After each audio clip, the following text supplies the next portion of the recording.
अनगर नगरपंचायतीच्या निवडणुकीच्या करता नगराध्यक्ष पदाकरिता उज्ज्वला थिटे यांचा भरलेला अर्ज आज छाननीमध्ये बाद करण्यात आला। खऱ्या अर्थानं या देशामध्ये लोकशाही अस्तित्वात आहे का नाही हा प्रश्न निर्माण व्हावा। प्रशासनावर किती प्रमाणामध्ये दबाव आणि दडपण आणलं जातं याचं ज्वलंत उदाहरण म्हणजे अनगर नगरपंचायतीची ही निवडणूक। या मोहोळ तालुक्यामध्ये कशा पद्धतीचं जंगलराज आणि गुंडाराज चालतं याचं ज्वलंत उदाहरण म्हणजे अनगर नगरपंचायतीची निवडणूक।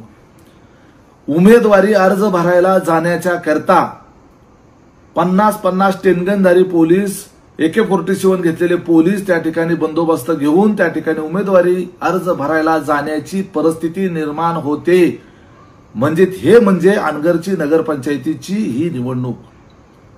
हे जे जंगलराज आहे, हे जे गुंडाराज आहे, हे मागच्या 70 वर्षापासून या तालुक्यावर आहे। त्या अनगरची नगरपंचायतीची निवडणूक कायम बिनविरोधच झाली पाहिजे, आमची परंपरा कायम राहिली पाहिजे। त्याच्याकरता लोकशाहीची माती झाली तरी चालेल, परंतु आमची निवडणूक ही बिनविरोधात झाली पाहिजे। माझी सुनबाई त्या ठिकाणी पहिली नगराध्यक्ष झालीच पाहिजे।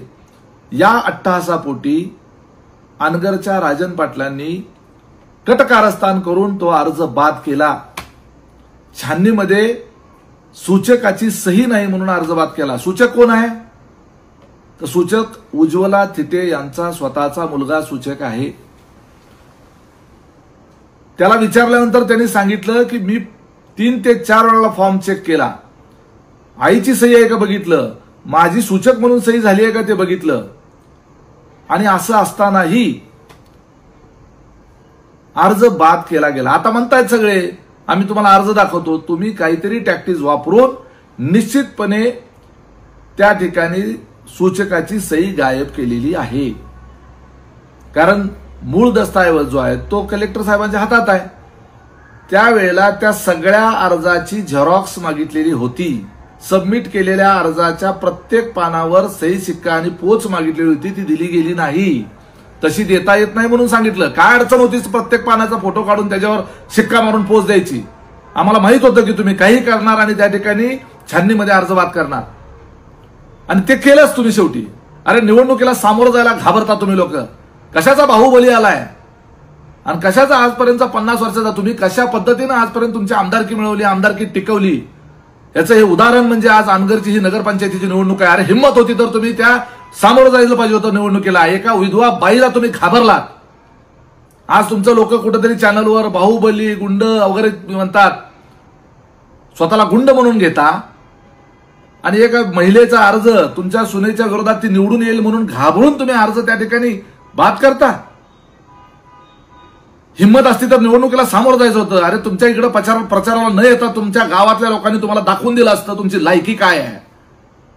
खरोखरच तुमची लोक तुमच्या पाठीमागे का 4 गुंड घेऊन पुढे त्या ठिकाणी दादागिरी केली आणि नाचवली म्हणजे सगळं गाव तुमच्या मागे येतंय असा समजून घ्यायचा कारण नाही। एवढं लक्षात घ्या, एका महिलेला घाबरून तुम्ही आज हा रडीचा डाव जो खेळलेला आहे हा तुम्हाला महागात पडणारा, एवढं लक्षात ठेवा। ही मोहोळची जनता नाही, उभा महाराष्ट्र बघतोय। ह्या सगळ्या प्रकारची चौकशी झाली पाहिजे। आम्ही देखील त्या ठिकाणी कायदेशीर बाबी तपासून बघणार आहे। या संदर्भामध्ये काय करता येते ह्या सगळ्या बाजू आम्ही तपासून बघणार आहे। आम्ही निवडणूक जी आहे हे महाराष्ट्राला दाखवून देण्याच्या करता राष्ट्रवादी काँग्रेस पार्टीच्या घड्याळ चिन्हावर त्या ठिकाणी उमेदवार उभा केला होता की आज काय पद्धतीचं राजकारण तुम्ही करता हे महाराष्ट्राला त्या ठिकाणी समजावं म्हणून आज उमेदवार उभा केला होता। ही लोकशाही जिवंत राहिली पाहिजे याच्याकरता उमेदवार उभा केला होता। तुम्हाला लोकशाहीचा गळा दाबायचा आहे, तुम्हाला कुठल्याही मार्गाने फक्त सत्ता मिळवायची आहे, तुम्हाला लोकांचे अर्ज बाद करून सत्ता मिळवायची आहे, निवडणुका लढवून नाही। अरे लोकांची मतं मागून त्या मतामधून दाखवून द्यायचं होतं ना की अनगर गाव माझ्या मागाय म्हणून। परंतु तो हा रडीचा डाव, हा पळपुटेपणा अनगरकर राजन पाटलांनी केलेला आहे।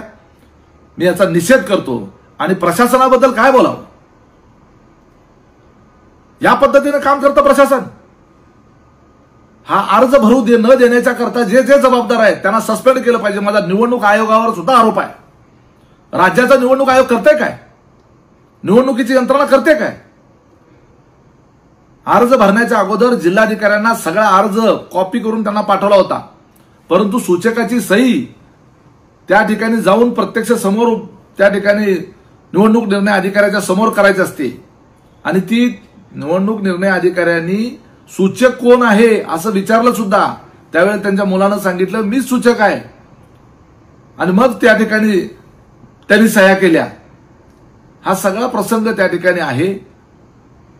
त्यामुळं या बाबतीमध्ये निश्चितपणे चौकशी झाली पाहिजे. त्या ठिकाणचे सीसीटीव्ही कॅमेरे तपासले पाहिजेत, तेही छेडछाड केलेले नसले पाहिजेत. नाहीतर सीसीटीव्ही कॅमेऱ्यामध्ये सुद्धा गडबड करून त्या ठिकाणी तेवढाच पोर्शन कट करून बाकीचंच दाखवणार. म्हणजे एवढ्या थराला हे लोक गेलेले आहेत. महाराष्ट्राला एक तरी कळलं की आंगरकर पाटील पळपुटे आहेत.